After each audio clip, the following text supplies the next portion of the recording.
ابھی ریسنٹلی ابھی جو ہم نے ایک جام بوائز کے لیے کمرشل کام شروع کیا, مطلب اس سے پہلے میں I was more into Sufi musics.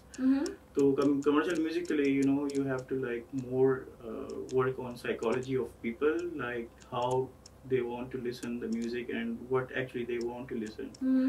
تو لوگوں کو کنوینس کرنا اتنا مشکل کام ہے کہ اس میں زیادہ ٹائم میرا سائیکالوجی کے اوپر بھی میرا کافی ٹائم لگ گیا ہے, لوگوں کی مینٹلٹی کو نوٹ کرنا کہ what actually they want, what are they into these days. تو اس کے اوپر میں آج کل کام کر رہا ہوں. It's going well and we just crossed in many tracks 20 million, 10 million, and the last one was, I think it's going in 9 million. And it's going on. نہیں تو میرا پھر وہی سوال آتا ہے نا آپ کی طرف کہ کیا یہ آپ کو جو سپورٹ نہیں ملی ہے, تو آپ نے خود اتنے آگے آپ بڑھے ہیں, والدہ, والد صاحب, کوئی چاچو ماموں, کسی نے آپ کو سپورٹ کیا؟ کیونکہ جس پوزیشن پہ آپ ہیں اتنی اسٹیبلٹی پہ, تو جب تک فیملی کی سپورٹ نہیں ہوتی انسان کچھ بھی نہیں ہوتا ہے اکثر. مطلب جتنے بھی آرٹسٹ ہوتے ہیں ان کو مطلب دے آر موسٹلی سینسیٹیو, تو ان کو سمجھنا بڑا خاموش ہوتے ہیں زیادہ تر آرٹسٹ. یہ میں نے بہت نوٹس کیا, سمجھنا بڑا کافی مشکل ہوتا ہے. ایک جنریشن گیپ ماں باپ کے ساتھ آ جاتی ہے کہ وہ بچے جو ہوتے ہیں وہ فورس کرتے ہیں کہ مجھے پینٹنگ کرنی ہے اور وہ کرنی ہے, اینڈ ماں باپ ان کو نہیں سمجھتے کہ یار ان کا فیوچر کیا ہوگا. جاب کا سین ہوتا ہے, مطلب اور سارے پیرنٹس کہتے ہیں کہ یار گورنمنٹ جاب, ڈاکٹر اور MBBS اور یہ چیزیں مطلب کامن زیادہ تر جو ہوتے ہیں. تو آرٹ میں یہ ہے کہ ایک تو پیسے بہت زیادہ کم ہوتے ہیں, خواری بہت زیادہ ہوتی ہے, ایک دماغ کا بہت زیادہ انویسٹ بھی کرنا پڑتا ہے. Exactly, time is investing actually. جتنے بھی آرٹسٹ ہیں تو موسٹلی اگر جتنے بھی ہم دیکھیں ٹک ٹاک اور یہ نئے جو جتنے ایپس ہیں ان کے جو اسٹارز ہیں, ان کے علاوہ جتنے بھی آرٹسٹ ہیں, تو وہ دے آلموسٹ 10 to 15 years. میں یہاں کسی بھی میں ایپ پہ یا کسی پلیٹ فارم پہ اسٹگما نہیں لگانا چاہ رہی, لیکن آپ نہیں دیکھتے ٹک ٹاک پہ ذرا نان سیریس کانٹینٹ آتا ہے ایز کمپیئر ٹو کہ آپ ایک پلیٹ فارم کو بڑا اچھے طریقے سے بھی یوٹیلائز کر سکتے. دے آر پیپل جو بڑا اچھا کانٹینٹ ڈالتے ہیں, لیکن آپ نے اگر ٹک ٹاک کی یہاں بات کی تو کیا ہمارے پاس وہ کانٹینٹ پروڈیوسرز ہیں؟ There are, I think I haven't seen mostly serious product in TikTok. تو people mostly are not depressed. PTV کا دور یا جتنے بھی چینلز کے دور ہیں تو وہ کافی سیریس ڈرامے ہوتے ہیں, سیریس میوزک ہوتا ہے.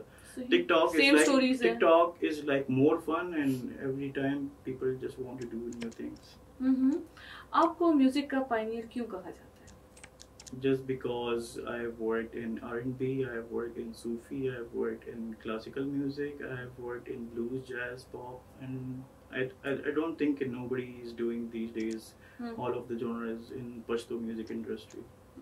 پشتو میوزک کی طرف اگر آتے ہوئے میں کہوں کہ ہمارا ایک بڑا ٹریڈیشنل سا میوزک ہوتا ہے. وہ ڈاکٹر زی خان بڑے اچھے ایک دوست ہیں, وہ کہتے ہیں کہ بڑا تنگڑا پتن, وہ ایک ورڈ یوز کرتے ہیں, وہ میوزک ہوتا ہے. تو اس میوزک کو, اس کلچر کو ہم کس طرح چینج کر سکتے ہیں کہ ہمارے لوگ وہ چیز سننے کی بھی عادی ہو چکے ہیں, انوویشن نہیں آتی. ہمارے پشتو ڈراماز یا پشتو میوزک ایک ہی جو آپ کا چلتا آ رہا ہے ہم ڈرب سسٹم اسی پہ ہو رہا ہے, انوویشن کس طرح آ سکتی ہے اس میں؟ ایک بندہ تو چینج نہیں لا سکتا. I won't comment on innovation because that's a big like topic, لیکن but I have seen a lot of people when you force or emphasize some music on people, they actually want to listen it.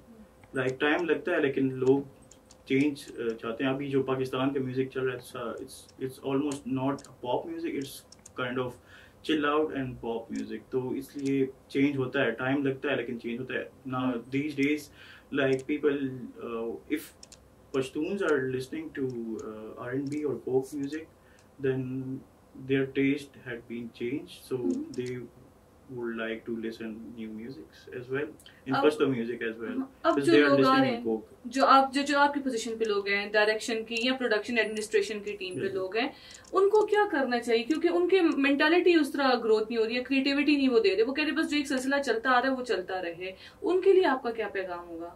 پیغام یہی ہے, پیغام ان a sense کہ کیا ان کو recommendations کیا آپ دیں گے, سجیشنز کیا دیں گے؟ Actually there are different types of people in listening music.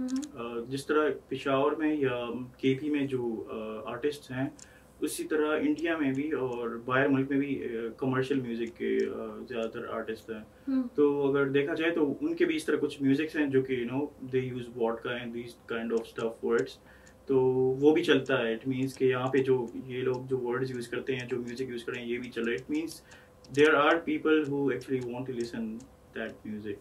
So you cannot change music, but you can change music for a change people actually who don't want to listen to commercial music. That's عموماً ہم نے بہت زیادہ singers کا اور ان کا کیا بڑا ڈفرینٹ سا میرے لیے ایک انٹرویو, کیونکہ میں فرسٹ ٹائم ایک ایسے بندے کو جو کہ بیہائنڈ دا سین کام کر رہا ہے, اسکرین کے سامنے نہیں آ رہا, اس کا میں کر رہی ہوں. میں آپ سے یہ جاننا چاہتی ہوں کہ جو اسٹوڈنٹس یا جو یوتھ ہمیں دیکھ رہی ہے وہ اس طرف آنا چاہ رہی ہے, ان کو آپ کس طرح سپورٹ کر سکتے ہیں پرسنل کیپیسٹی میں؟ Will you give them teaching یا کچھ ایسا کوئی اکیڈمی ہے آپ کی کچھ؟